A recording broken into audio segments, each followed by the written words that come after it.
Center, where we manage the response to major emergencies. Many broadcasters have agreed to deliver emergency information that will help you understand what has happened during emergencies and what you need to do. When you hear a real emergency alert system warning or alert, you should immediately tune to one of those radio or TV stations. This concludes the test of the emergency alert system.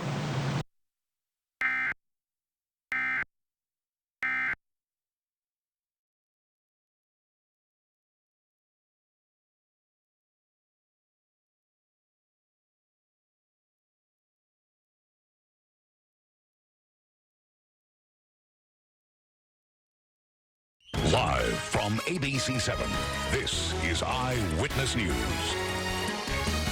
Right now at 11 a.m., tension both on and off the pitch at this year's World Cup. Team USA going head-to-head against Iran, with today's game turning into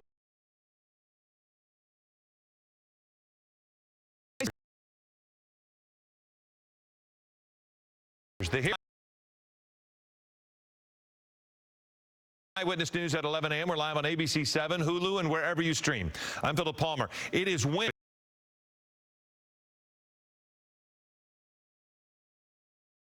Tension also off the field very high. Eyewitness News reporter Christian Cordero is live in Glendale at a watch party with the details. And Christian, you know a little bit about soccer. I know a thing or two about soccer, Philip, for sure. Yeah, we're at the Greyhound Bar and Grill here in Glendale, which is presumably full of people who have called out sick in order to watch this final group stage match between the U.S. and Iran's national teams. There is a lot on the line as this game match just got started less than a minute ago. Even for people who are like, I don't really like soccer that much because sometimes it ends in ties. Well, there's something in it for you, because consider this an elimination game where a tie against Iran would essentially be a loss for the U.S. They have to win in order to advance. And it seems like a lot of pressure, right, for one of the youngest squads of the tournament. Well, you could argue maybe this is where inexperience is better. These guys don't have any reason to overthink this match. It is as simple as, if you want to move on, you have to score goals and you have to win. With the starting lineup that includes Premier League and Bundesliga, that's the German league players, they know what big moments feel like. Of course, there are distractions, as we have alluded to, especially against this opponent. The protests against Iran's government have echoed around the world, including here in the U.S., and this was our brief moment in solidarity. U.S. Soccer temporarily posted the standings on its social media pages over the weekend, taking the Islamic Republic emblem out of Iran's flag. It certainly has made some noise for soccer fans and its governing bodies, but the task for the U.S. men's national team head coach, Greg Berhalter, is to make sure that noise doesn't spill into the locker room. We had no idea about what U.S. Soccer put out. The staff, the players had no idea. And for us, it's, again, what Tyler said, you know, our focus is on this match. And you know, I don't want to sound aloof or not caring by saying that, but, you know, the guys have worked really hard for the last 4 years. We have 72 hours between England and Iran, and we really are just focused on how to get past Iran, that we can go to this knockout stage of the tournament. Of course, our thoughts and are with the Iranian people, the whole country, the whole team, everyone, but our focus is on this match. Yeah, that focus is a popular word for a reason, because it is so essential in a match like this. Only 2 minutes and 30 seconds, and it's still 0-0, of course, but you can feel that excitement and that pressure building. We're live in Glendale, and Christian Cordero, ABC 7 Eyewitness News. Christian, and now you can just turn around and watch the game. Thanks so much. President Biden is calling on Congress to block a potential railroad strike before next week's deadline. The White House says a strike would devastate the U.S. economy. Some experts estimate it could cost about $2 billion a day. ABC's Faith Abube is in Washington with the latest. The White House racing against the clock to keep rail workers on the job and avoid what President Biden says would be a crippling shutdown of the nation's critical freight railroads. Rail workers could abandon their posts as soon as next Friday if all 12 unions that represent them do not unanimously agree to a tentative work deal reached in September. President Biden urging Congress to step in and force a deal. There's a lot to do, including resolving the train strike and what we're doing now, and And Congress, I think, has to act to prevent it. It's not an easy call, but I think we have to do it. The economy's at risk. So far, 8 of the rail workers' unions have agreed to the tentative deal led by the Biden administration this fall. It comes with a 24% pay raise for rail workers by 2024, annual bonuses of $1,000 and a cap on health care premiums. But the contract talks stalled as 4 of the unions, which represent a majority of the workers, also pushed for paid sick leave to be added.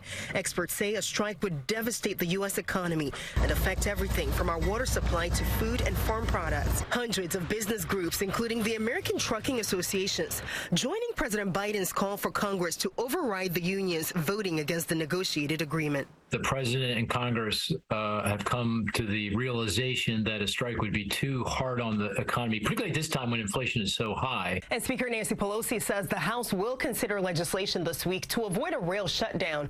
Democrats will need at least 10 Senate Republicans in order to approve any measure. In Washington, Faith Abube, ABC News. Local gas prices falling below the $5 mark. In Orange County, the average is $4.95 a gallon, $4.93 in Riverside, and $4.98 in San Bernardino. Hard to believe that's a deal. LA County does remain just above $5 at $5.07 a gallon. The State Energy Commission is holding a hearing on gas prices today. Oil companies declining to participate. The commission wants answers from big oil after the cost of gas reached record levels this year, while the oil companies reported record profits. Gas is now well under $5 a gallon in some areas, not low enough, according to protesters who demonstrated outside the Phillips 66 refinery in Wilmington. They accuse oil companies of price gouging. We don't deserve, as working class black and brown folks, to have to pay more for billionaires to get more and more money every day. If you go back, 3 or 4 years in times of COVID, you would have seen, huge losses during this time. So when you look at it's really an effect of supply and demand. Meantime, Governor Newsom has called for a tax on windfall profits earned by big oil that would return money to taxpayers. 2 men are in custody accused of stealing someone's Rolex and leading police on 2 pursuits. It happened Saturday outside the popular La Brea Bakery at 6th Street and La Brea. You can see the 2 men steal someone's watch and take off. Police followed until the suspects crashed nearby. One suspect was arrested quickly. The other jumped into another car, later arrested. Police identified the suspects as 20-year-old Tyler Dumas and 19-year-old Edwin Whitney and say they may have committed the crimes together with and also committed other crimes. Let's turn to our weather. Slightly different than yesterday. Alex, yesterday it kind of was cloudy and cool. Today, at least we got some sunshine. It's sun in some areas, but still very cloudy in others as we begin a week where there's going to be some rain and snow.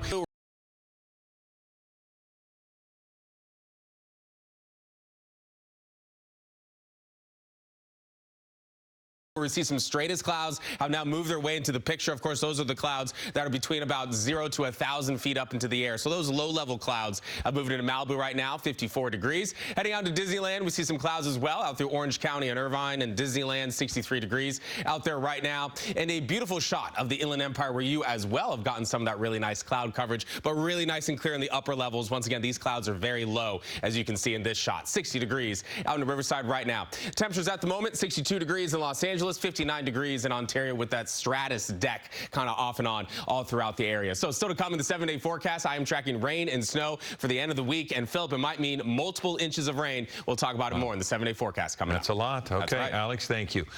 The widow of a slain El Monte police sergeant announces legal action against LA County District Attorney George Gascon.